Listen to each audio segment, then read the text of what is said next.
সুপ্রিয় শিক্ষার্থী বন্ধুরা, আসসালামু আলাইকুম। আমি আসির রঞ্জন আছি তোমাদের সাথে।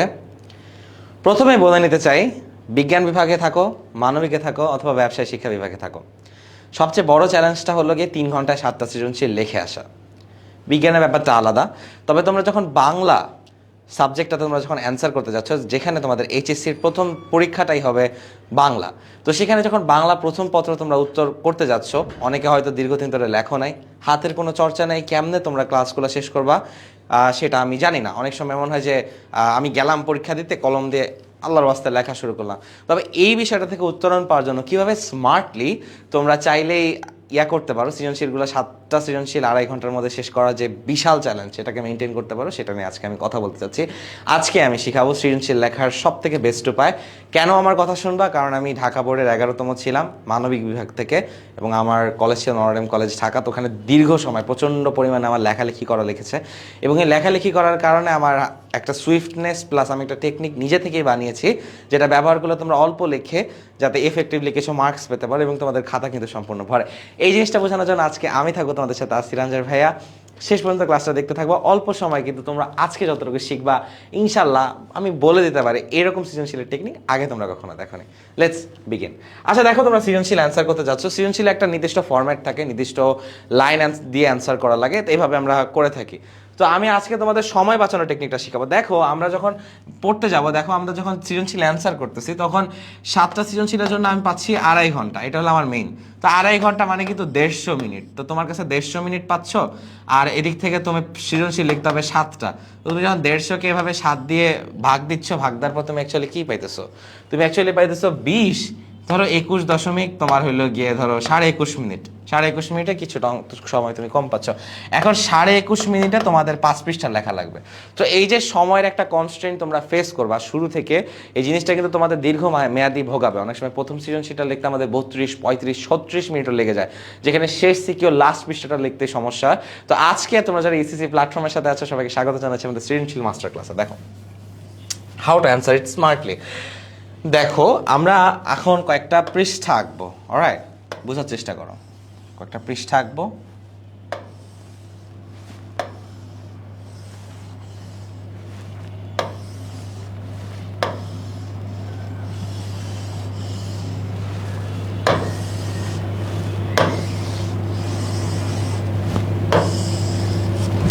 দেখো, আমরা কিন্তু 4টা পৃষ্ঠা মোটামুটি এঁকে ফেলেছি। 4টা পৃষ্ঠা কি রিপ্রেজেন্ট করে? 4টা পৃষ্ঠা রিপ্রেজেন্ট করে তোমাদের খাতা। এখন তোমরা যখন খাতায় 4টা পৃষ্ঠা দিয়ে যখন তোমরা সৃজনশীলগুলো লেখা শুরু করতেছো, তখন কিন্তু অনেক কিছু জিনিস মাথার মধ্যে রাখা লাগবে। তোমাদের রোল, রেজিস্ট্রেশন, সেট কোড, তারপর এরকম আরও অনেকগুলো বিষয় তোমাদের ভরাট করা লাগে, তারপর লেখা শুরু করা লাগে। আবার এমসিকিউর পর অনেক সময় চাপ থাকে, অতিরিক্ত উত্তরপত্র ফিল আপ করা লাগে, ওখানে তারপর স্টাপলও করে না, করা লাগে সেলাই। তো এই জিনিসগুলো নিয়ে প্যানিক করার সময় তোমরা যাতে তোমার সময়গুলো যাতে অপচয় না হয়ে যায়, এবং আমি আশা করবো তোমরা 140 মিনিটের মধ্যে বা একটা সৃজনশীল 20 মিনিটের মধ্যে শেষ করবা। কীভাবে এফেক্টিভলি সুন্দরভাবে করা যায় সেটা আমি আজকে দেখাবো। আমরা কথা না বাড়ায় শুরু করি। প্রথমে আমরা যখন জিনিসটা অ্যান্সার করতে যাচ্ছি, প্রথমে ধরো তুমি কি লিখলা? 1 নং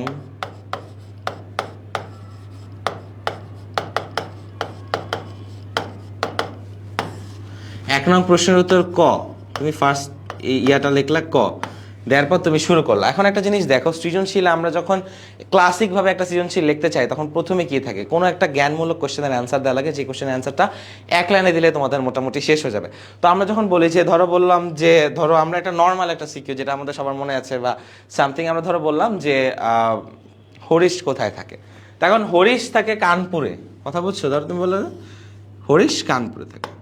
ধরো তুমি এভাবে করে একটা সৃজনশীল দিয়ে শুরু করলাম, আমরা একটা র্যান্ডম ইনফরমেশন সেটা আমরা দিলাম।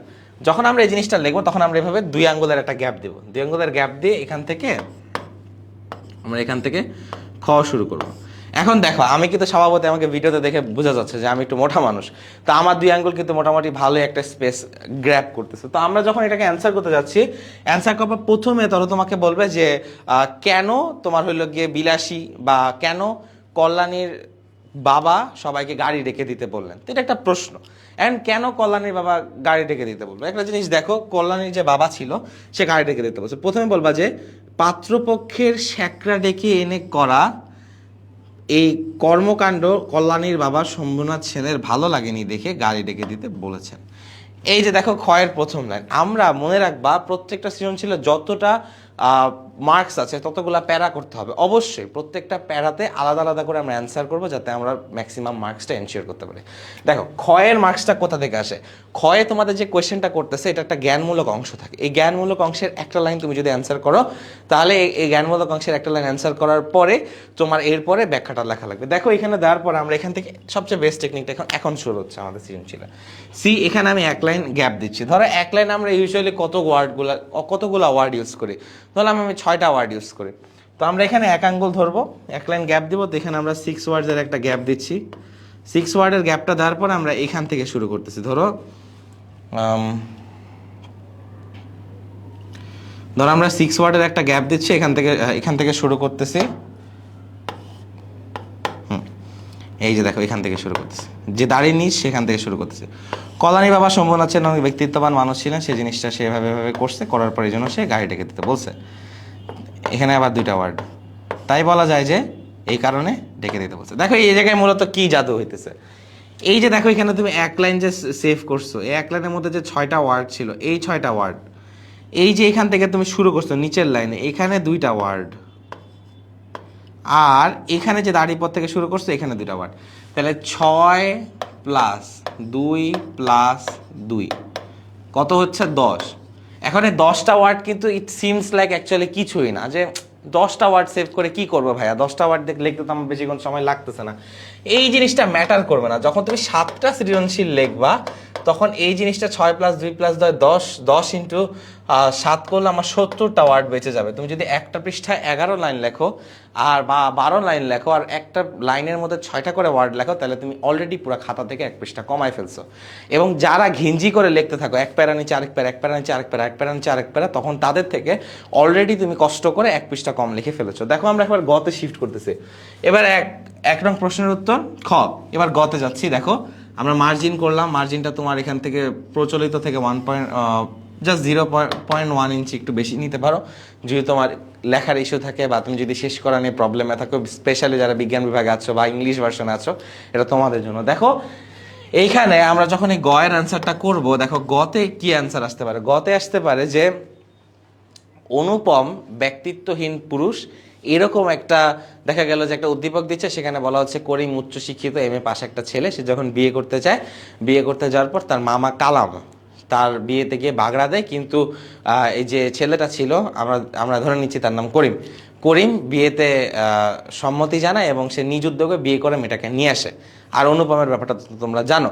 তো বলবে কোয়েশ্চেনটার মধ্যে যে অনুপমের সাথে এই নাটকের বৈসাদৃশ্য কি। দেখো আমরা যখন জিনিসটা বোঝার চেষ্টা করব যে অনুপম আর করিমের মধ্যে বৈসাদৃশ্য কি, দেখো প্রশ্নের মধ্যে কিন্তু চাইছে অনুপম আর করিমের বৈসাদৃশ্য। প্রথমে তুমি লিখবা অনুপম আর করিমের বৈসাদৃশ্য হলো তাদের দুজনের ব্যক্তিত্ব, আত্মমর্যাদা এবং নিজের সিদ্ধান্ত নেওয়ার ক্ষমতায়। প্রথমে তুমি এক লাইনে শিক্ষককে স্যাটিসফাই করে দেবে। একটা জিনিস বুঝো, যে টিচার 2250 খাতা দেখতেছে, তার পক্ষে কি বসে বসে তোমার পুরো খাতা পড়া সম্ভব মনে করেছো? না, পড়া সম্ভব না। সো প্রথমে সে লিখবে যে তার নিজস্ব ব্যক্তিত্ব, আত্মসম্মান, এই জিনিসটার কারণে এটার থেকে তারা ডিফারেন্ট। এবার প্রশ্নটা দেখো তো অনুপমের সাথে করিমের বৈসাদৃশ্য কি। আগে কার নাম নিয়েছে? আগে কিন্তু অনুপমের নাম নিয়েছে। দেখো অনুপমকে আমরা এখানে মেনটেন করবো। অনুপম একজন ব্যক্তিত্বহীন পুরুষ ছিলেন, সে অনেক কিছু করেছে, তাই সে তার বউকে রক্ষা করতে পারে নাই। আচ্ছা এখানে বাই দাও, এখানে 6টা আর এখানে 2টা, সিমিলার ভাবে গ্যাপ যাবে, দিয়ে পারে নাই। এবার এই জায়গায় আবার এক লাইন গ্যাপ যাবে, যে 6 + 2, আবার এখান থেকে তুমি শুরু করতেছো, করার পরে এখানে তুমি লিখলা, তারপর মার্জিনটা দিয়ে নিই। করিমের সাথে অনেক ঝামেলা হয়, এই সেই এখান থেকে তুমি শেষ করলা।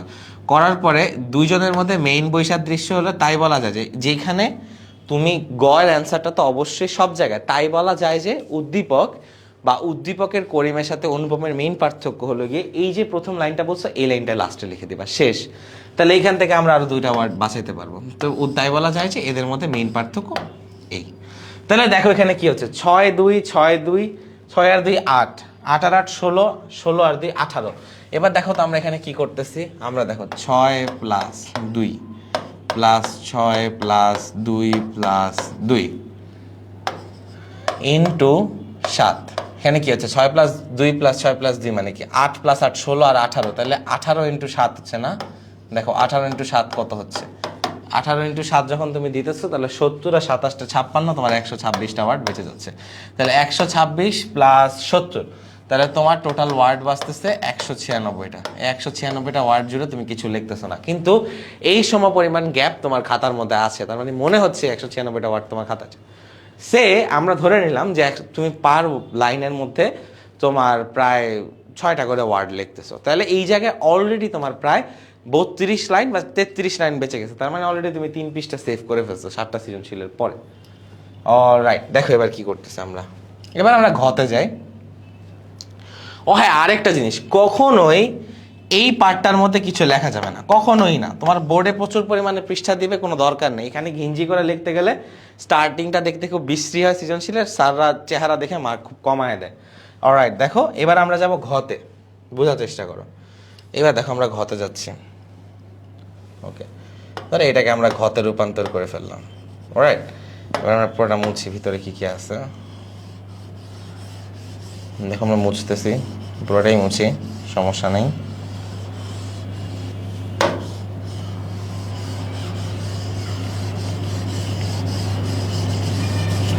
অলরাইট, দেখো আমরা এখন ধরো মার্জিন টানলাম, আমার ঘটা অ্যান্সার করা লাগবে। এবার ঘ আমি কিভাবে অ্যান্সার করব, দেখো আমি ধরো ঘ লিখলাম, কি অবস্থা, লেমি চেক। আচ্ছা ঠিক আছে, আমি দেখতেছি। ঘ, এবার তুমি ঘ অ্যান্সার করবো। ঘতে বলবা উদ্দীপকের, এবার উদ্দীপক দিয়ে শুরু করবে। দেখবা উদ্দীপকের করিমের মামার সাথে শম্ভুনাথ, উদ্দীপকের করিমের মামার সাথে অপরিচিতা গল্পের মামার থাকলেও তারা একজন ব্যক্তিত্ব সম্পন্ন হওয়ায় তার বউকে নিয়ে সে বাসায় আসতে পারছে, আর আরেকজন তার বউকে বিস্তৃতির আলাদা হারায় ফেলাইছে। উক্তিটির যথার্থতা যাচাই করো। বা এখানে ঘতে মূলত কি কোয়েশ্চেনগুলো আসে, ঘতে মূলত আসে ইদার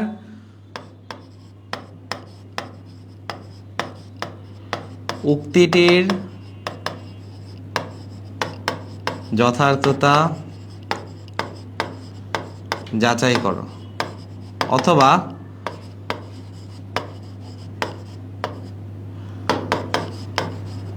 তোমার কি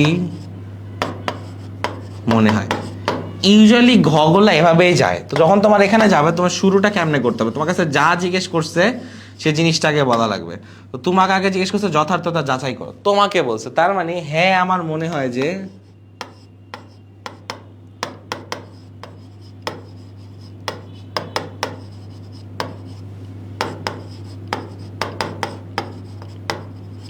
হ্যাঁ আমার মনে হয় যে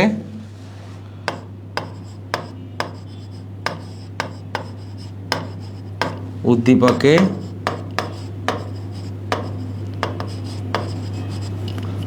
উল্লিখিত উক্তিটি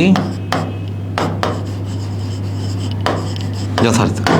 এই গেল তোমার স্টার্টিং। হ্যাঁ আমার মনে হয় যে উদ্দীপকে উল্লিখিত মন্তব্যটি বা উক্তিটি যথার্থ। এইবার যে স্টার্টিংটা দিবা, বাংলা ভাষায় 4 জন শক্তিশালী পুরুষ আছেন।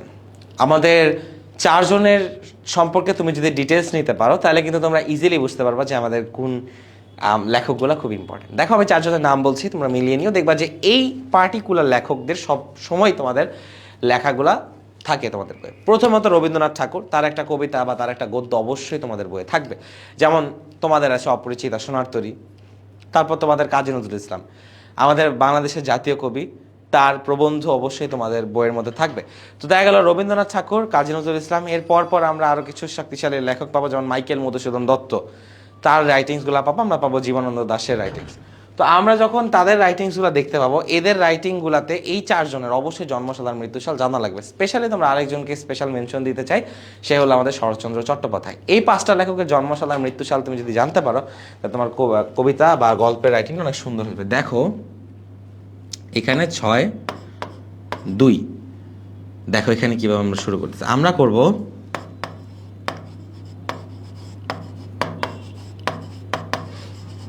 অপরিচিতা গল্পে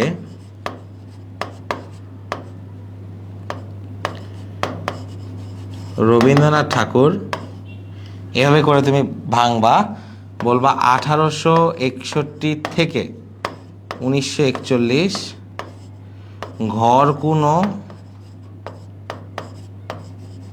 ও মাতৃ আজ্ঞা পালনকারী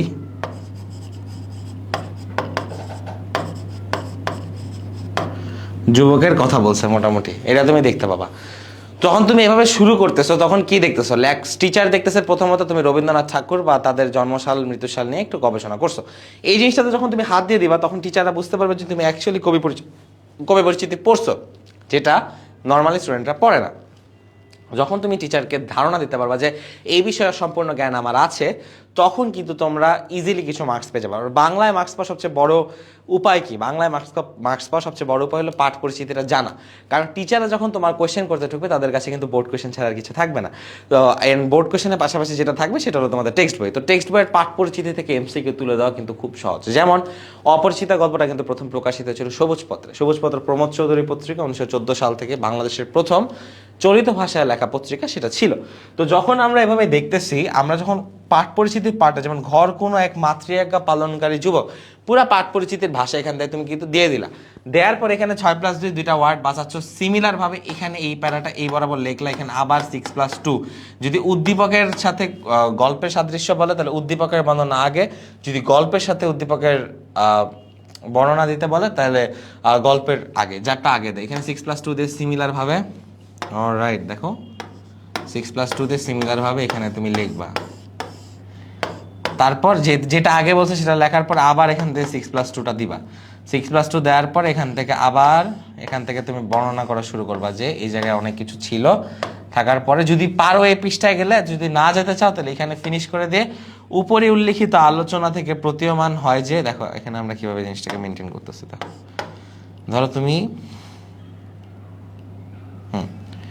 ধরো তুমি এভাবে গেলা, বললা যে উপরে উল্লিখিত আলোচনা থেকে প্রতীয়মান হয় যে, ভাষাটা বুঝো, উপরে উল্লিখিত আলোচনা থেকে প্রতীয়মান হয় যে।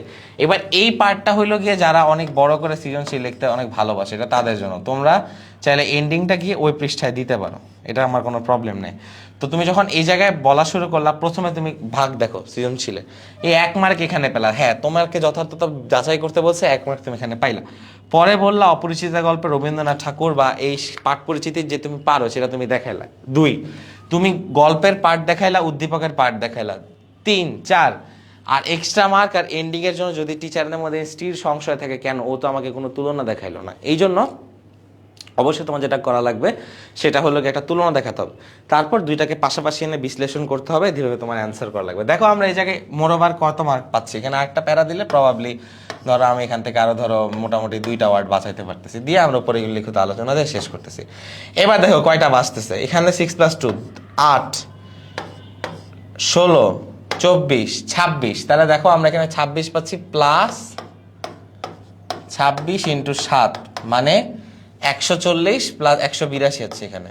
তাহলে 182 আর 196 যোগ করলে কত হয়, 196 প্লাস 182, 6 আর 2 8, 9 আর 8 17, 7 1 378টা ওয়ার্ড তুমি বাঁচাই ফেলতেছো।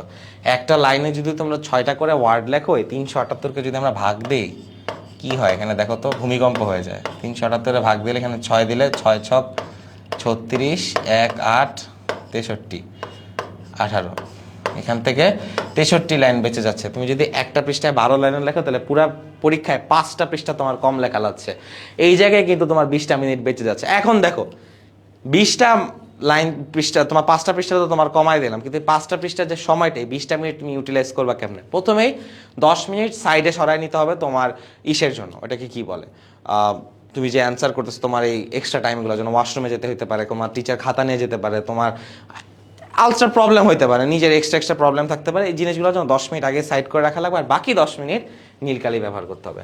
এই এটা তুমি নীলকালি দিয়ে ইউজ করো, ধর আমি এখানে বি লিখে দিলাম, ব্লু পেন, এইটা ব্লু পেন, তারপর অপরিচিতা গল্পের পরিচয় ব্লু পেন, এই জায়গাগুলো তুমি যদি ব্লু পেন দিয়ে লেখো তাহলে তোমার অলরেডি মার্ক বেড়ে যাবে। সে খাতায় ব্লু পেনও থাকবে, সে খাতায় তোমার হাতের লেখা যত খারাপই থাকুক না কেন, গ্যাপ দিয়ে লিখলে প্রত্যেকটা সৃজনশীল লেখায় সুন্দর হয়ে যায়। তো তোমাদের আজকে মোটামুটি এই দেখো, এই 378টা ওয়ার্ড তোমাদের সেভ করে দেখালাম। আমি 378টা ওয়ার্ড সেভ করে ফেললে তোমরা খুব সহজে নীলকালি ইউজ করে টাইম ম্যানেজমেন্ট করতে পারবা। প্লাস তোমাদের জন্য যেটা আমি জানাতে চাই, অবশ্যই যে 5 জনের নাম বলেছি আবারও বলে দিচ্ছি, রবীন্দ্রনাথ ঠাকুর, কাজী নজরুল ইসলাম, জীবনানন্দ দাশ, মাইকেল মধুসূদন দত্ত, শরৎচন্দ্র চট্টোপাধ্যায়, এই 5 জন সম্পর্কে একটু পড়াশোনা করার চেষ্টা করবা। তোমরা যারা ঢাকা বিশ্ববিদ্যালয়ে অ্যাডমিশন পরীক্ষায় অংশগ্রহণ করবা তাদের কিন্তু অবশ্যই জিনিসটা লাগবে। তো আজকে এই পর্যন্তই আমি কথা বলছিলাম, তোমাদের সাথে ছিলাম আসির আনজার ভাইয়া।